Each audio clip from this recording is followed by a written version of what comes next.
Благодарам, почитувана председателка, почитувани колеги пратеници, почитувани медиуми. Би сакал само една кратка споредба да направам на двајцата кандидати кои што беа споменати денес. Едната кандидатка со гласање,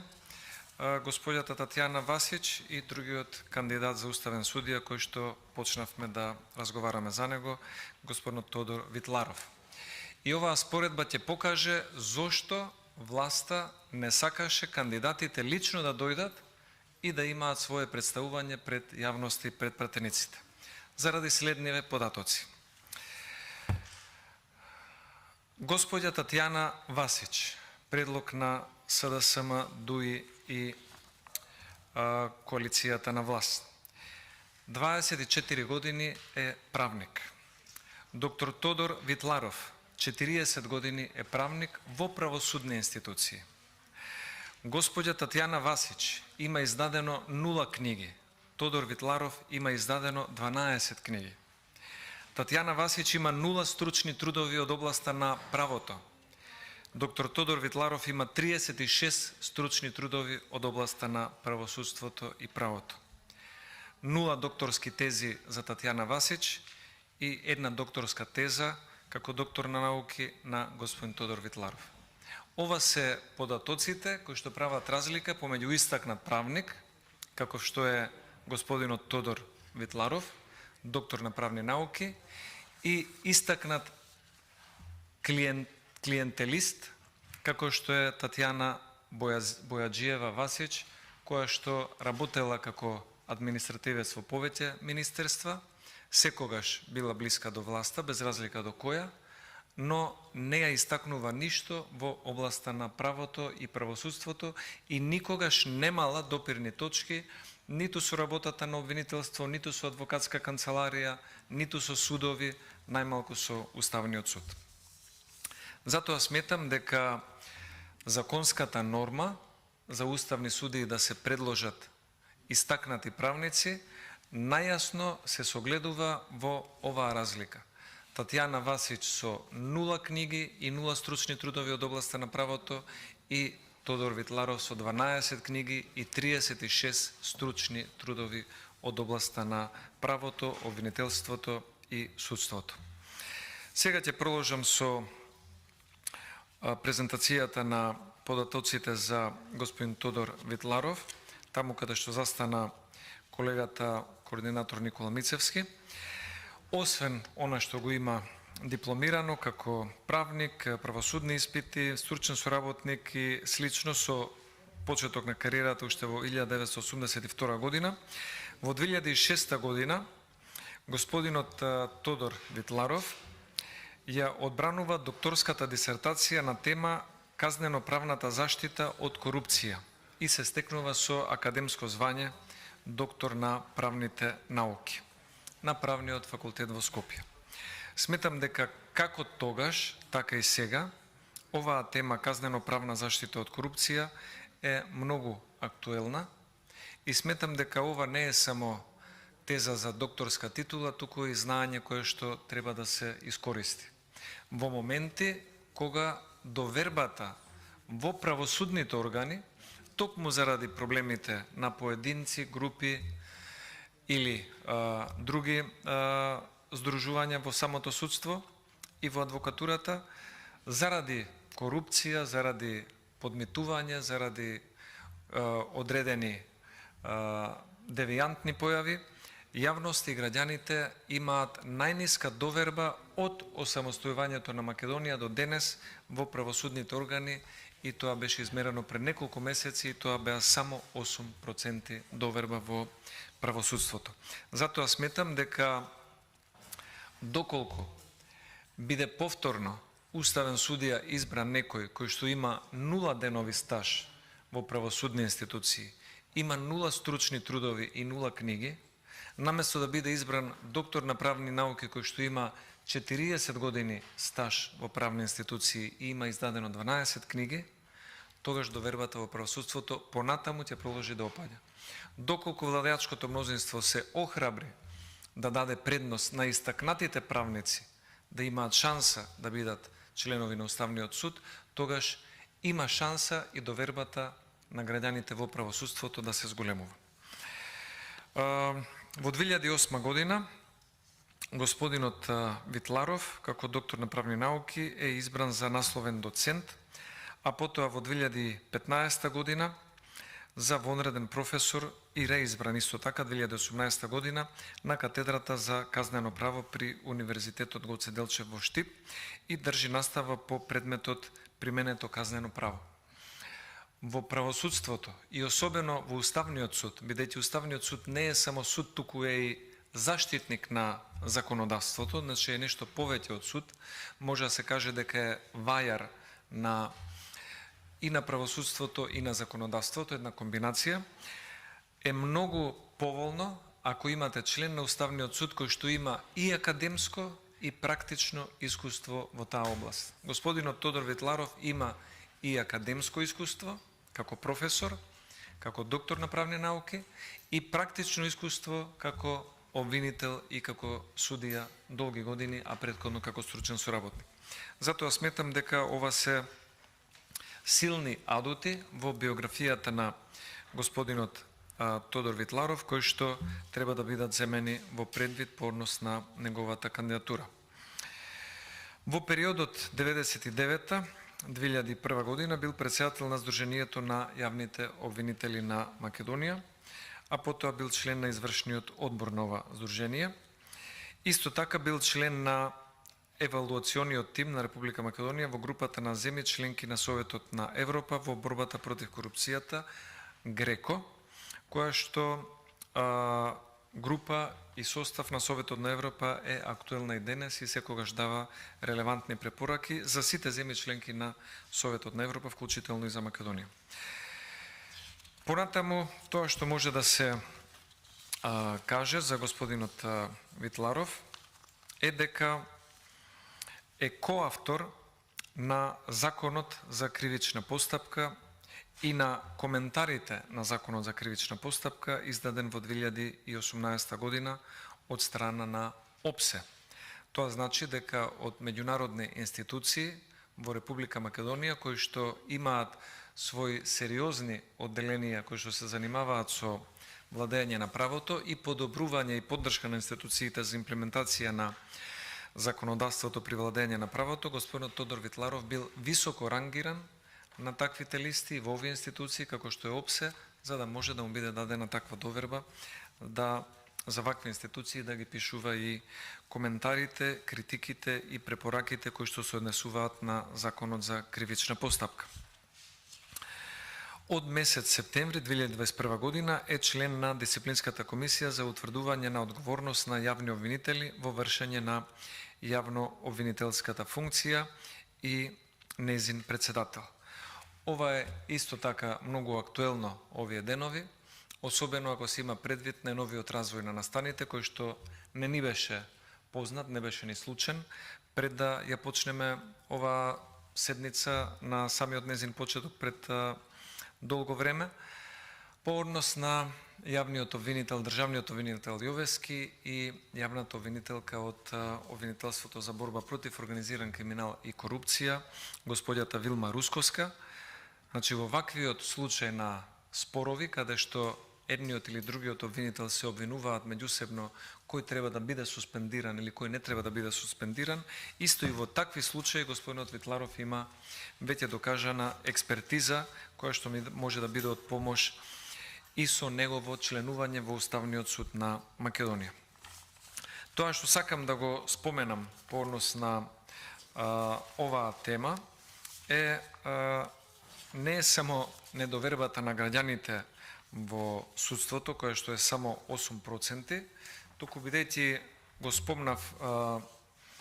ова тело за Дисциплинска комисија за утврдување на одговорност на јавните обвинители, би сакал тука да се надоврзам и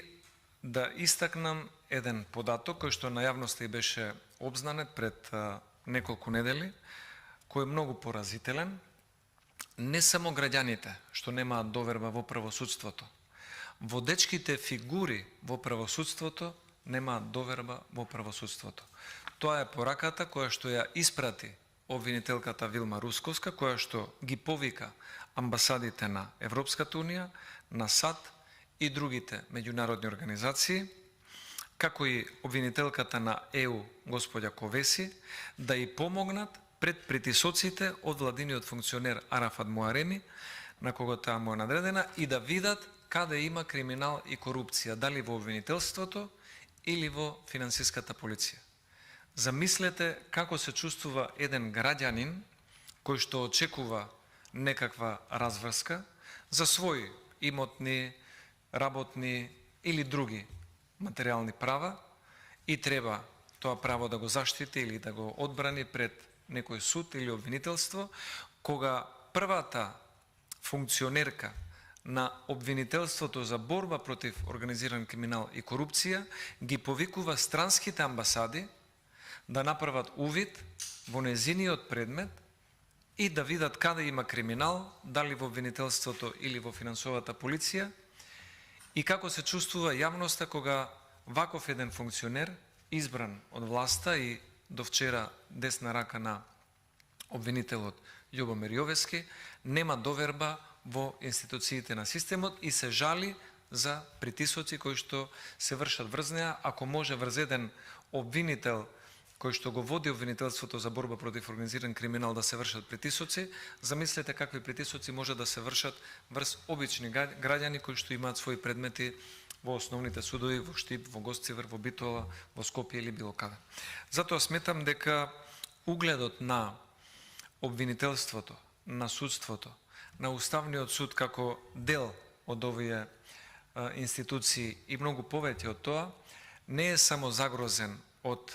недовербата на граѓаните во правосудството, како еден многу лош сигнал, туку е загрозен од самите носители на највисоките функции во овие правосудни органи, кои што известуваат јавно дека немаат доверба во органите и државните институции и ги повикуваат меѓународните организации и амбасади да интервенираат и да ги заштитат од притисоци и меѓусебни препирки. Затоа сметам дека во однос на оваа кандидатура, самата биографија и стручното искуство кое што го има господинот Тодор Витларов, како член на Дисциплинската комисија за утврдување на одговорност на јавните обвинители во вршење на јавно-обвинителската функција, сметам дека е многу голем адут во неговата биографија, што би бил корисен и како негово познавање при вакви евентуални случаи кои што би се појавиле пред Уставниот суд, а се дел од меѓусебните обвинувања или притисоци или заштита на нечии права во самото обвинителство или во самите државни институции, кога влијателни функционери си нанесуваат едни врз други сериозни удари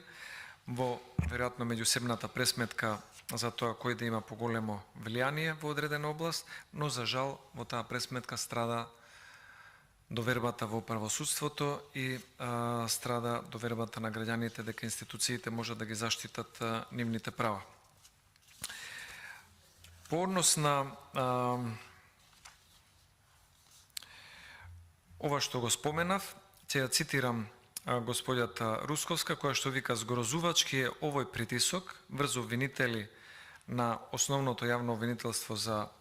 борба против организиран криминал од страна на именувано лице од владата Арафат Муареми, како и мешањето во предмет на ово обвинителство кое е стрикно забрането согласно Законот за јавно обвинителство. Ако сака државата да биде вистинска правна држава,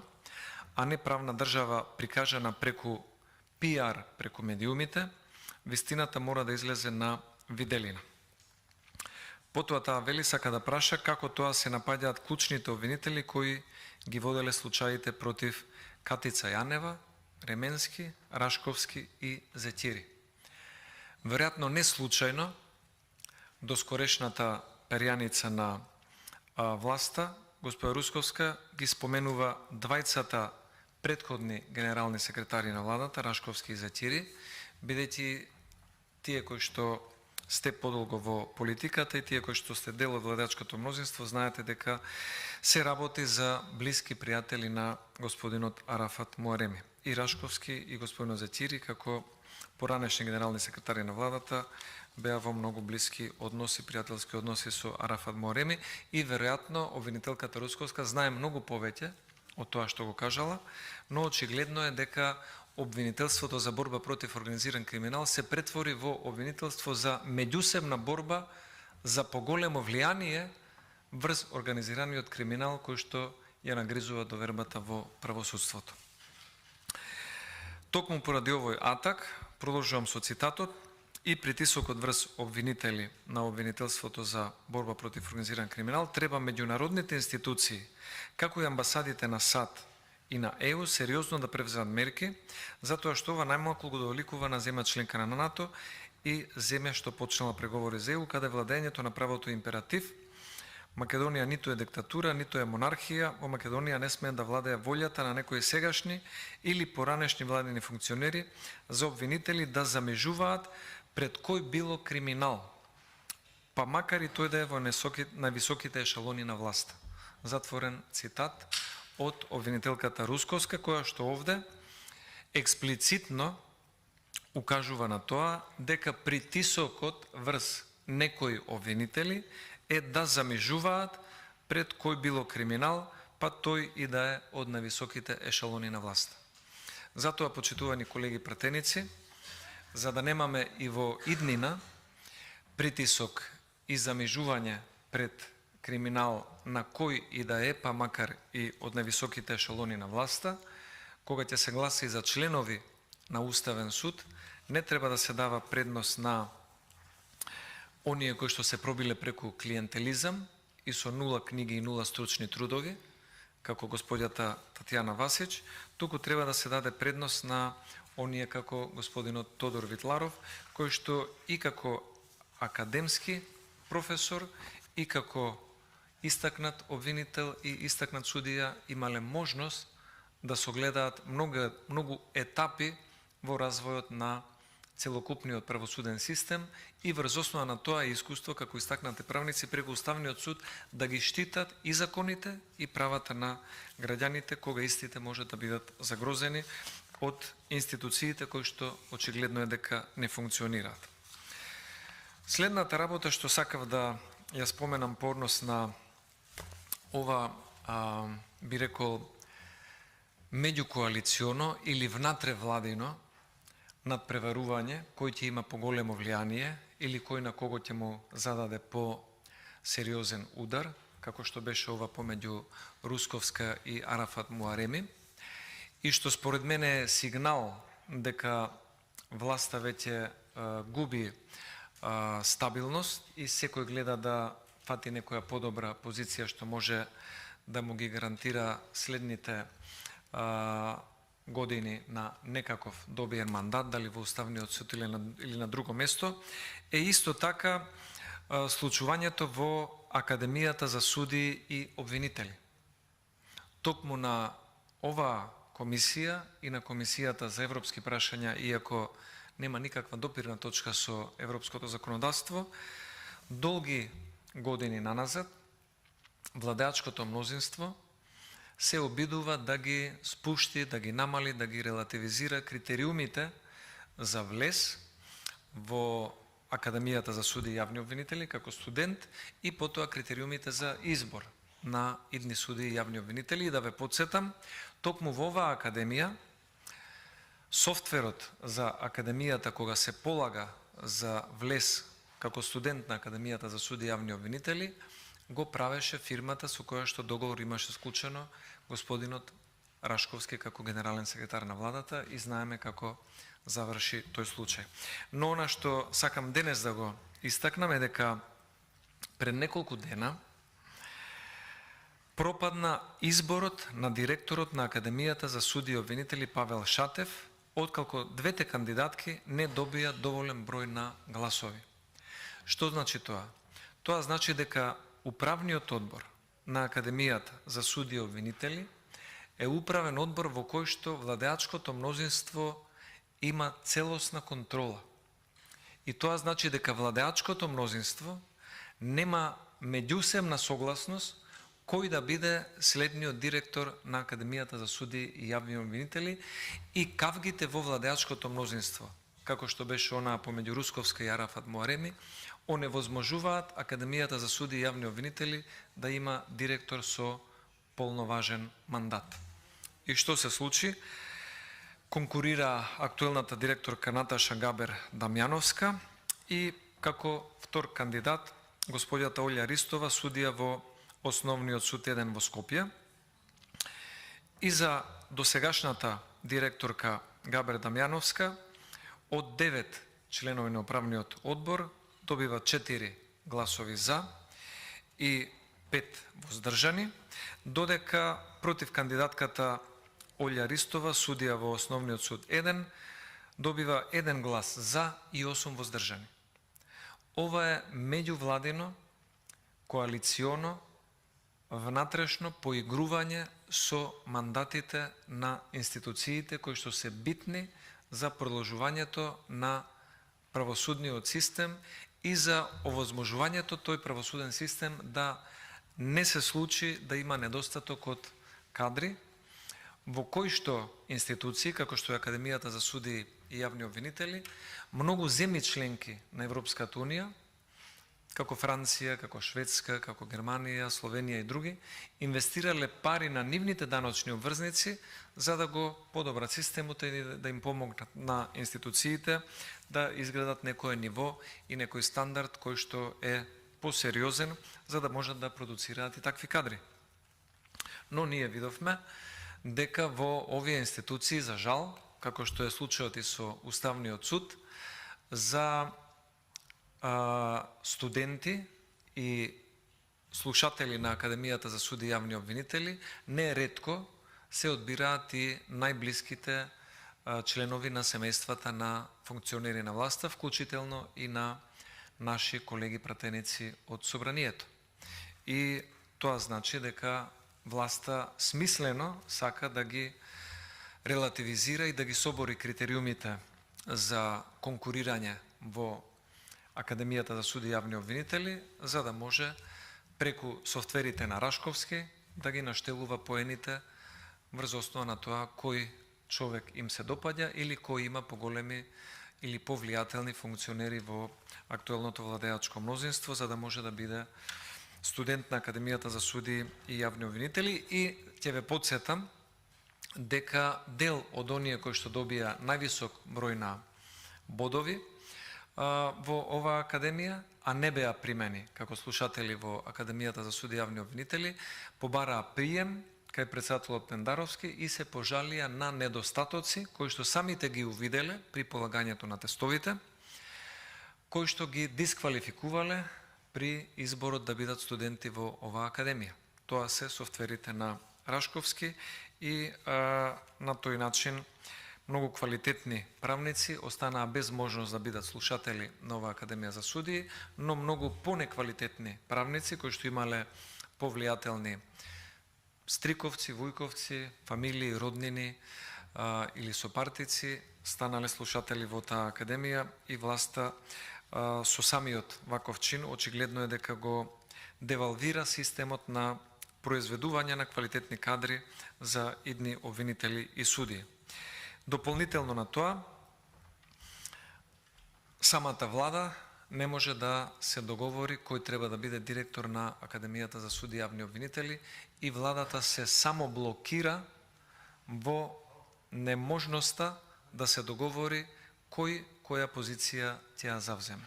А борбата за позиции станата е пожестока во самите владени кругови, бидејќи се насетува крајот на владењето, барем на овој начин, и нова мнозинство и секој гледа да фати некаков мандат, дали тоа ќе биде во Уставен суд, дали тоа ќе биде во Академија за суди и јавни обвинители, или ќе биде во висше обвинителство, или ќе биде на некоја друга функција со мандат. И мислам дека и самата кавга која што настана помеѓу Русковска и Арафат Муареми, во еден дел беше и кавга и борба за некаков мандат. вие гледате дека многу други суди или обвинители кои што завршиле некаква услуга на владеачкото мнозинство, добија мандати без разлика дали станува збор за Кацарска во Уставниот суд или Љубомир Јовевски во најава или за Гаврил Бубевски во Скопско обвинителство и веројатно Русковска се почувствува запоставена што завршила толку многу работи за власта и сокрила дел од криминалот за кој што сега зборува и тврди дека има притисоци да нема, некои прави притисоци да нема истраги за висок владен криминал, видела дека за неа нема функција со мандат и решила да поведе во наводници борба против Арафат Муареми и да открие некои криминални афери со цел да ја укаже на власта дека ја заборавиле и дека таа нема намера да оди во пензија, како што треба да оди Љубомир Јовевски, туку сака исто како и него, како заслужен обвинител на власта, да добие мандат кој што ќе ја возможи некаков статус во следните години, но очигледно е дека во самата влада има сериозни недоразбирања, а на крајот страда системот, институциите, правосудството и најмногу довербата во правосудството. Повторно ќе се вратам на господинот Тодор Витларов, како човек кој што има објавено 12 книги и сакам да наведам некои од нив, затоа што мислам дека и по самите наслови на овие книги ќе видите за каква струка и за каква тематика говори и пишува господинот Витларов и колку многу од оваа тематика може да се искористи во самиот Уставен суд како лично искуство, академско, теоретско, но и практично искуство на господинот Витларов. Автор е на книгата Јавното обвинителство во правниот систем на Македонија, објавена 1999 година. Сметам дека самиот наслов говори доволно дека се работи за човек кој што има сериозни знања и самодоверба да биде автор на една ваква книга која што се користи во самото јавно обвинителство и на правните факултети. Автор е на книгата Репресија и превенција на корупцијата, објавена 2006 година.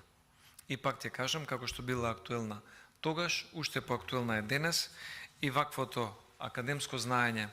надополнето со практично искуство може да биде голема придобивка за Уставниот суд да има еден ваков член во своите редови. Автор е на книгата Казнено право, посебен дел со примери од практиката. Тоа е она што го говорев. Многу добра е секоја комбинација која што вкрстува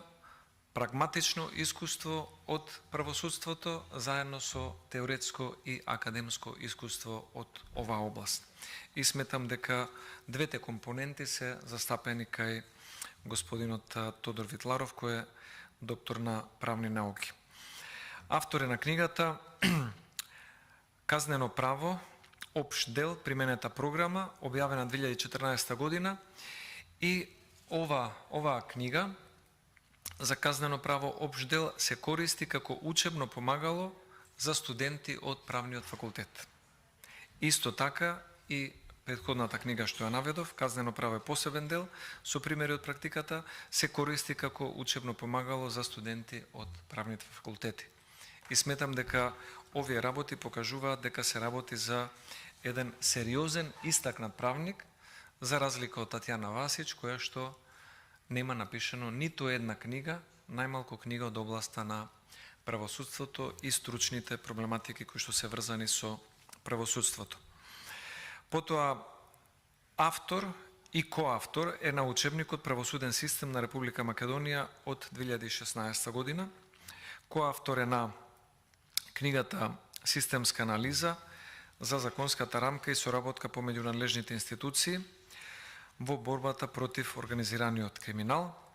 Коавтор е на книгата Збирка на судски одлуки во издание на ОПСЕ од 2009 година. Исто така коавтор е на книгата Казнено-правна заштита на изборниот систем, перспективи на домашната правна рамка за спроведување на изборите во издание на ОПСЕ повторно ќе напоменам, сериозна меѓународна организација која што преку ОПСЕ и ОДИХР во цела Европа, значи не само земји членки на ЕУ, туку вклучително и оние кои што не се земји членки на ЕУ, има најголемо и најдобро искуство за изборното право, а често гледаме дека изборното право знае да биде нарушувано или нарушено од оној кој што гласа или од оние кои што треба да бидат гласани, без разлика. Често се случува да имаме нарушување на изборното или избирачкото право и ваквата анализа и искуство што преку ОПСЕ ги има постигнато и укоричено во книга и во анализи, господинот Тодор Витларов, сметам дека многу можат да бидат искористени во самиот Уставен суд, кога ќе имаат предмети од оваа проблематика. Коавтор е на книгата Спроведување на одредбите за кривична одговорност на правните лица, во издание на ОПСЕ, коавтор е на книгата Практична примена на спогодување за видот и висината на кривичната санкција во правото и примената на новиот закон за кривична постапка, коавтор е на Прирачникот предистражна постапка во коиздание на ОПСЕ и на Академијата за суди и јавни обвинители. Значи, господинот Витларов е ценет и во меѓународните кругови кои што се занимаваат со владење на право, и во домашните институции, како што е Академијата за суди и јавни обвинители, каде што е коавтор на книги и стручни трудови. И коавтор е на коментарот на Законот за кривична постапка, веќе го споменав, издаден 2018 година од страна на ОПСЕ. Има безброј стручни трудови, јас избројав 36, може би се и повеќе, но толку се наведени во неговата биографија и сметам дека сите овие стручни трудови се еден добар спој на лично искуство на еден истакнат правник, обвинител, судија, професор и на академска и теоретска наобразба која што истиот ја имал во домашните институции, универзитети, правни факултети, но и на меѓународните едукации кои што ги имал преку ОПСЕ и Советот на Европа. И затоа сметам дека неговата биографија е една од подобрите биографии кои што ги имаме од овие 9 кандидати за уставни суди. Сметам дека оваа биографија на господинот Тодор Витларов е една од најдобрите и може да биде квалификувана преку оваа биографија самата личност Тодор Витларов како истакнат правник кој што заслужува да биде кандидат, но заслужува да биде и член на Уставниот суд. И затоа ваквите биографии прават голема разлика и сметам дека ваквите биографии и ваквата самодоверба да напишете 10 книги и да напишете 36 стручни трудови беше причината зошто владачкото мнозинство не сакаше кандидатите за уставни суди, кои што не се премногу на број, само 9 кандидати има, да дојдат тука и секој по 20-30 минути да се обрати и да каже зошто смета дека ги исполнува критериумите на истакнат правник и заслужува да биде член на Уставниот суд, но очигледно е дека власта се срами од слабите биографии на своите кандидати, може би од нивната речитост, и не сакаше да ги изложи на транспарентност, да може јавноста, пратениците, медиумите, новинарите, граѓаните да видат кои кандидати се конкуренти за членови во Уставниот суд и кои навистина се истакнати правници и заслужуваат да бидат одбрани. Бидејќи претходниот говорник го спомена тој дел, а и оваа дебата има голема врска со довербата во правосудството, Уставниот суд како дел од правосудството, ќе ми дозволите да цитирам една анкета, која што не е премногу голема, но сепак е многу значајна за довербата во правосудството. Ова е од октомври 2020 година. Иако добар дел од граѓаните се уште немаат доверба во правосудството, резултатите од скорешната анкета покажуваат дека довербата е значително поголема меѓу граѓаните кои имале лично искуство со учество во некоја судска постапка. 43% од испитаниците во судските постапки изјавиле дека претежно имаат доверба во судовите. Од друга страна, повеќе од половина од граѓаните учесници во судски постапки немаат доверба во судовите, а над 50% е и процентот на учесници во судските постапки кои изјавиле дека им е нарушена довербата и во јавното обвинителство. Ова е анкета од 2020 година. После оваа кавга на обвинителката Русковска со директорот на финансова полиција Арафат Муареми и вмешувањето на државниот обвинител Љубомир Јовески, сметам дека ова недоверба дополнително ќе се зголемува. Затоа, почитувани колеги пратеници, би сакал да укажам на тоа дека ние како пратеници со самата расправа за членовите, кандидатите за членови на Уставниот суд и самиот избор на членови на Уставниот суд можеме да придонесеме, да помогнеме или да одмогнеме довербата на граѓаните во правосудните институции да се зголеми или дополнително да се намали. Ако кандидати како Татјана Васич со 0 стручни трудови и 0 книги и 0 денови искуство во правосудни органи се избираат за уставни суди наместо професори како Тодор Витларов со многу стручни трудови и децениско искуство во правосудни институции, тогаш довербата очекувајте дека ќе опаѓа. И затоа сметам дека треба да водиме сметка и за нашите одлуки кои што ќе имаат последица не само на поединецот, избран функционер или неизбран кандидат во Уставниот суд, туку ќе имаат последица и врз целото општество, а најмногу врз самите граѓани кои што можат заради нефункционирање на институциите или друга повреда на нивните права, денес, утре или после 2, 3 или 5 години да побараат помош и да се обратат до Уставниот суд за заштита на некое човеково право, избирачко право, уставно загарантирано право, и доколку таму имаме членови на Уставниот суд како Татјана Васич кои немаат практично искуство од правосудството и немаат никакво академско искуство или наобразба во тој дел, може да имаме само лоши одлуки кои што ќе бидат лоши најмногу за граѓаните и недовербата ќе расте. Затоа сметам дека оваа биографија треба да биде сериозно земена во предвид како еден голем аргумент. И за да ја направам споредбата со она што претходно го кажав, анкетата од 2020 година, октомври, кога добар дел од испитаниците имале недоверба, но исто така значителен број на испитаници кои што имале доверба во правосудните органи, споредбата следува само 2 години покасно или година и пол, 24 март 2022 година, пред неколку месеци, каде што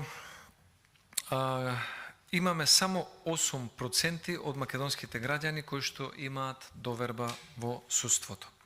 И сметам дека ваквиот пат кој што е истражен не од политичка партија, не од кандидат за член на Уставен суд, туку од Евротинк, организација која што се занимава подолго време со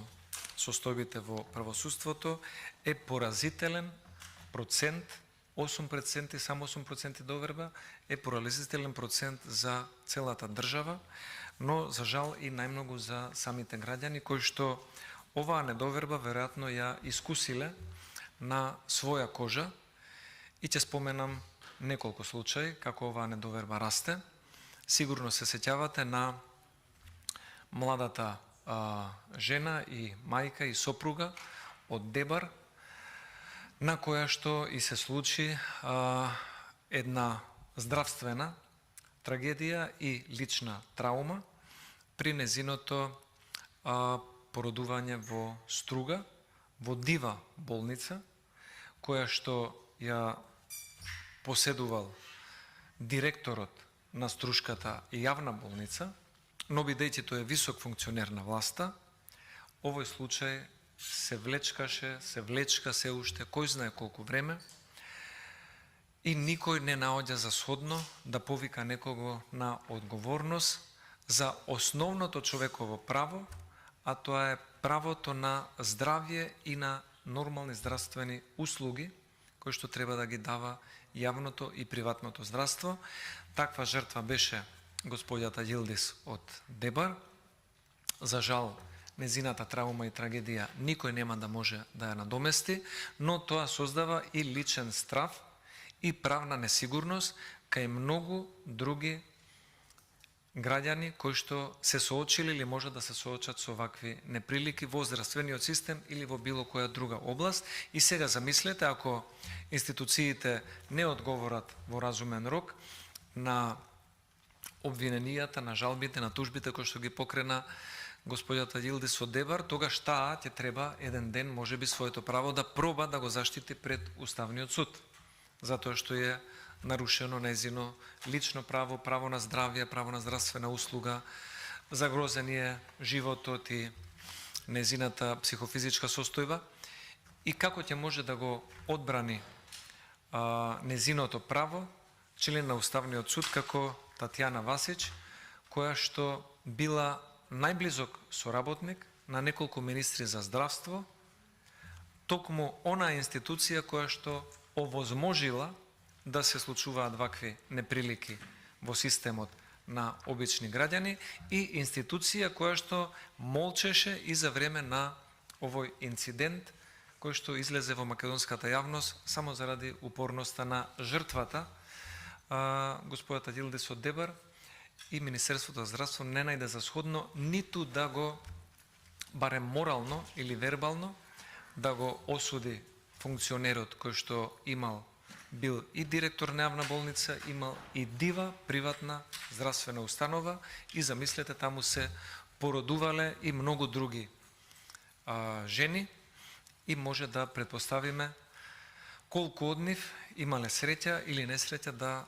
им заврши случајот добро. За жал, Јилдис ја немала таа среќа и во оваа дива болница и се случил наместо најрадосниот момент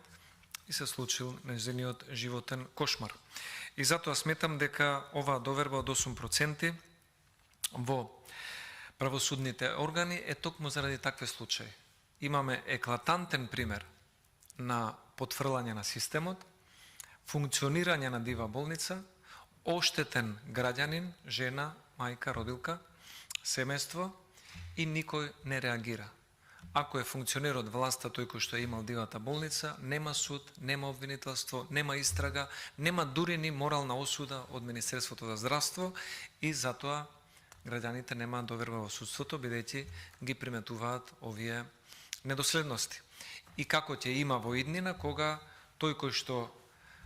не ја осудил ни морално оваа постапка, тогаш министерот Филипче сега ја протежира преку владеачкото мнозинство неговата најблиска соработничка Татјана Васич, наместо да се даде поддршка за еден еминентен правник истакнат како господинот Тодор Витларов, но очигледно е дека господинот Тодор Витларов знае каде се наоѓа Уставен суд, Основен суд, обвинителство, апелационен суд, но господинот Витларов очигледно има хендикеп што не знае каде се наоѓа некоја лабораторија за правење на ковид тестови, кои што сите лаборатории господјата Татјана Васич ги знае и по адреса, и по директори, и по одговорни за финансиски работи во овие лаборатории, кои што направија профит од 18 милиони евра пари на граѓаните, само затоа што некој спроведуваше политика на што помалку можни бесплатни ковид тестови во јавните здравствени установи, за да има што повеќе потреба да се оди на тестирање во приватните лаборатории. И тука очигледно е дека господјата Татјана Васич има супериорност во оваа област во споредба со Тодор Витларов, кој што се занимавал со право, наука, се занимавал со правосудство, со обвинителство, со борба против корупција, човекови права, казнено право и слични теми, избирачко право, соработувал со ОПСЕ, соработувал со Академијата за суди и јавни обвинители, но не соработувал со приватни лаборатории за ковид тестови и тоа му е сега недостаток, за да може да добие поддршката на владачкото мнозинство за да биде избран како истакнат правник за член на Уставниот суд. И затоа сметам дека Уставниот суд не треба да го претвориме во уште една приватна лабораторија за ковид тестови и за правење на профит преку оваа институција.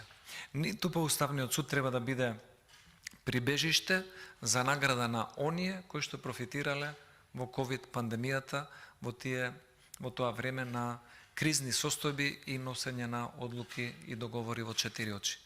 Уставниот суд треба да биде место за истакнати правници кои што можат и лично, но можат и преку биографија да се препознаат,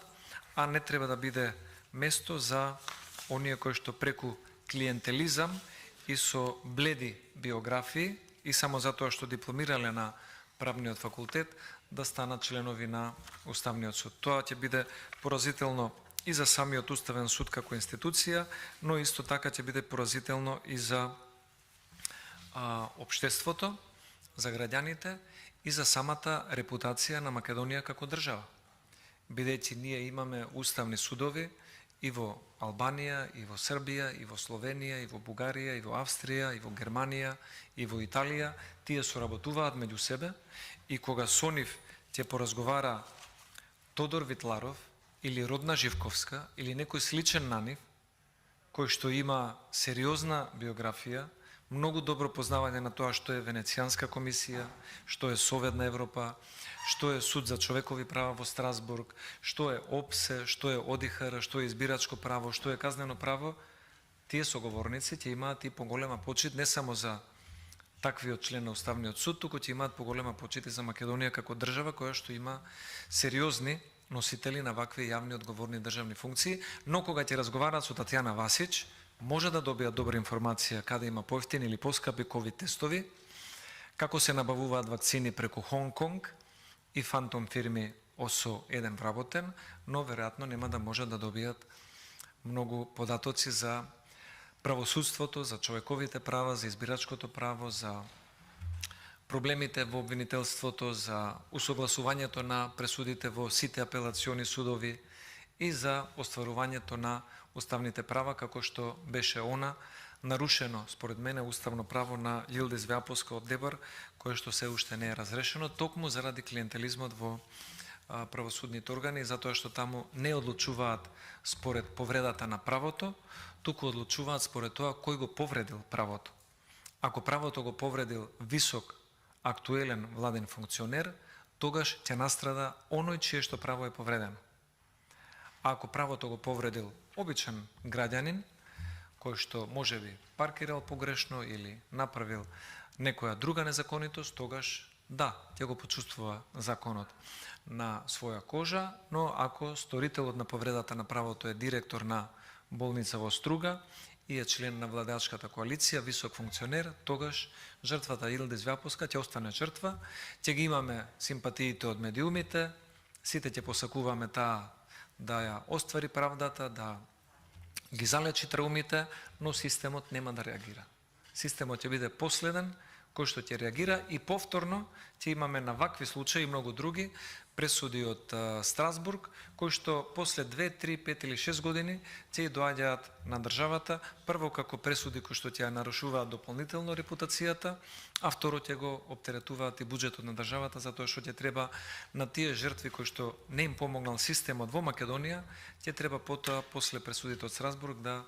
им плаќа обештетување државата од нашиот скромен буџет, обештетување за тоа што во даден момент затаиле институциите. Има уште многу такви случаи, може да ги споменам како поактуелни, модуларната болница во Тетово, случајот со Беса Транс, и мислам дека овој случај со Беса Транс беше еден од неколкуте случаи зошто настана меѓувладината и меѓуинституционалната кавга во обвинителството на Вилма Рускоска. Наместо борба против организиран криминал, надлежните институции одлучиле да молчат за регистрациите на автобусите од Беса Транс. Веројатно некој имал интерес или можеби имал и профит. Иако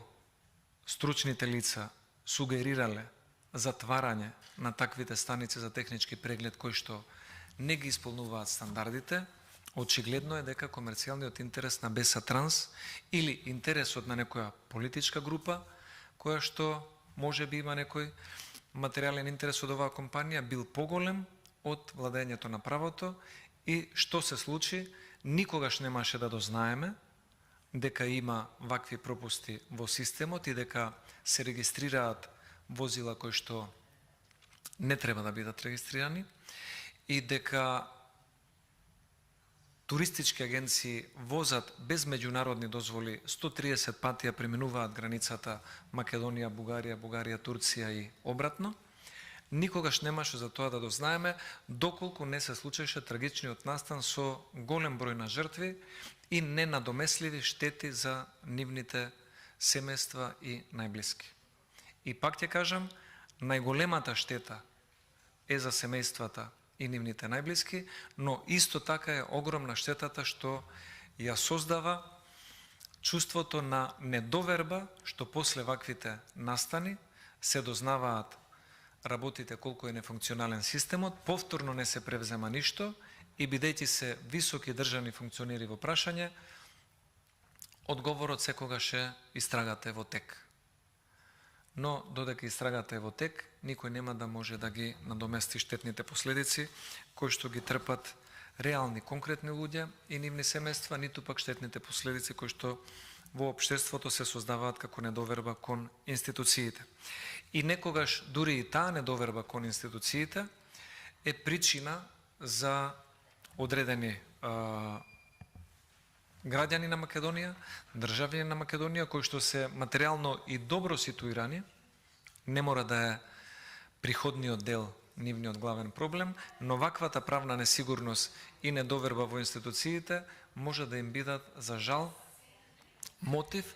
да си ја побараат среќата во некоја друга држава. Без разлика дали се работи за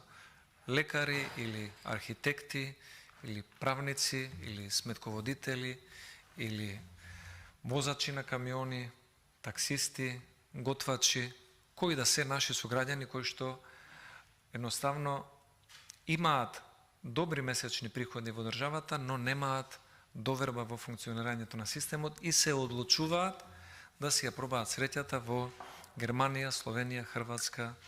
Австралија, Америка, Канада или некаде на друго место, наместо да бидат како готов производ корисни за своите семејства тука и за македонската економија во целина. Затоа сметам дека овој избор за членови на Уставниот суд ќе биде уште еден тест кој што нема да го тестира само владеачкото мнозинство колку е лојално кон актуелната владеачка коалиција, туку ќе го тестира и нивото на зрелост на пратениците кон граѓаните како суверени избирачи кои што даваат мандат на пратениците да вршат избор за вакви битни функции со сериозен мандат, како што е тоа да се биде член на Уставниот суд. И затоа сметам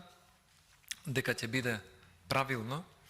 доколку законот се чита едноставно и Уставот се чита едноставно и се прави разликата помеѓу истакнат правник и неистакнат правник. Господинот Витларов е истакнат правник, господјата Татјана Васич не е истакнат правник. И ако нам ни треба истакнат правник за да биде член на Уставниот суд и да ја штити законитоста и човековите права во државата, тогаш би било пријатно изненадување ако колегите од владеачкото мнозинство дадат поддршка за господинот Витларов да биде член на Уставниот суд, бидејќи со неговиот животен и работен век, па и со твоите трудови, творење и пишување и неговото искуство во обвинителството и судот, очигледно е дека тој заслужува да биде и кандидат и член на Уставниот суд и сигурно со ваквото искуство ќе биде добар заштитник на човековите права во Македонија, без разлика кој граѓанин има повредено некое уставно право, дали е тоа Јилдис Вапоска или е тоа Игор Стаматовски или кој да е од државата. Затоа, почитувани колеги пратеници, би сакал тука да привршам и да уште еднаш да ја напоменам основната разлика, бидејќи се еден до друг како кандидати по редослед, основната разлика помеѓу Тодор Витларов и Татјана Васич. Основната разлика е следна. Господинот Витларов има 12 книги своји издадено, господјата Татјана Васич 0 книги, господјата Васич има 0 стручни трудови и 0 докторски тези, господинот Витларов има 1 докторска теза и 36 стручни трудови од областта на правосудството, избирачкото право, обвинителството и човековите права во целина. И затоа сметам дека овие едноставни бројки, изразени преку нечие творештво и нечија многу слаба биографија, треба да бидат доволен аргумент за тоа кој е поквалитетен избор за член во Уставниот суд, за да можат граѓаните да бидат посигурни дека во Уставниот суд ќе имаат